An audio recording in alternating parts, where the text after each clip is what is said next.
Assalamualaikum warahmatullahi wabarakatuh. Salam guru penggerak. Perkenalkan, nama saya Yudi Cahya Irmawan dari SD Negeri Jebulek 02 JGB Angkatan 11 Kabupaten Pati. Pada kesempatan kali ini saya akan memaparkan tentang koneksi antar materi modul 1.1, yaitu tentang filosofi pendidikan Ki Hajar Dewantoro, dan modul 1.2 yaitu nilai dan peran guru penggerak. Refleksi ini menggunakan model 4P yang akan menjabarkan peristiwa, perasaan, pembelajaran, dan penerapan ke depan.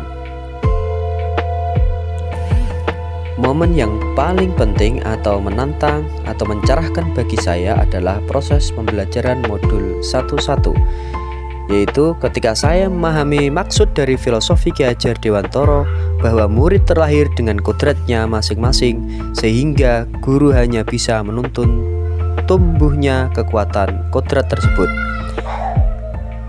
Jika murid diibaratkan sebagai benih padi yang ditanam petani, maka petani hanya bisa merawat dan memberi perlakuan pada benih padi tersebut agar dapat tumbuh subur.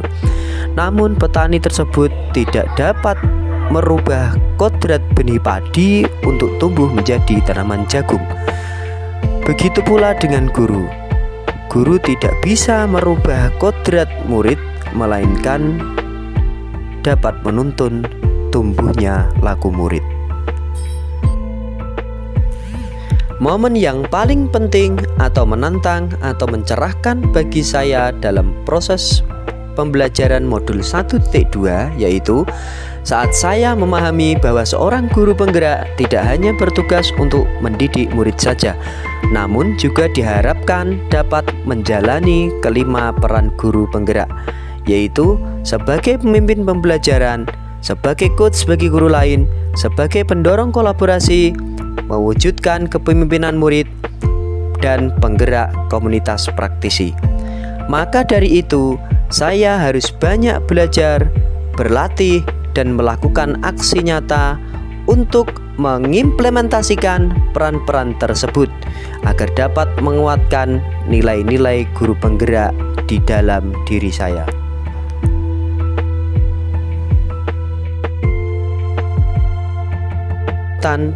Antara modul 1.1 dan 1.2 yang saya pahami adalah guru penggerak perlu memahami tentang prinsip dasar pendidikan yang menuntun sesuai pemikiran Ki Hajar Dewantoro agar dapat mengimplementasikan peran guru penggerak secara optimal. Untuk mewujudkan tujuan pendidikan sebagai tempat persemaian benih-benih kebudayaan dalam masyarakat, maka guru penggerak harus memiliki nilai berpihak pada murid, reflektif, mandiri, kolaboratif, dan inovatif. Saat momen yang paling penting itu terjadi, saya merasa bagaikan tanaman layu di musim kemarau yang tersiram air hujan. Saya mendapat pencerahan tentang bagaimana menuntun murid tanpa dibayang-bayangi perasaan takut gagal dalam mendidik. Sebab murid memiliki kodratnya masing-masing. Saya tidak lagi menganggap keberhasilan dalam mendidik diukur dari ketuntasan belajar siswa pada aspek kognitif, melainkan melihat secara holistik aspek perkembangan anak. Sebelum momen tersebut terjadi, saya berpikir bahwa seorang guru dikatakan gagal dalam mendidik ketika ada muridnya yang mendapat nilai rendah pada mata pelajaran yang ia ampu.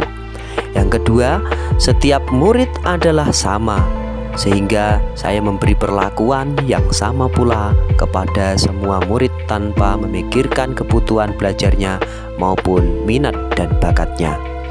Sekarang saya berpikir bahwa murid terlahir dengan kekuatan kodratnya masing-masing. Mereka memiliki keahlian di bidangnya masing-masing, maka mendidik itu tidak hanya mentransfer ilmu semata, melainkan menuntun murid agar memiliki budi pekerti yang luhur. Selain itu juga murid memiliki karakteristik yang beragam. Kebutuhan belajar mereka juga berbeda-beda.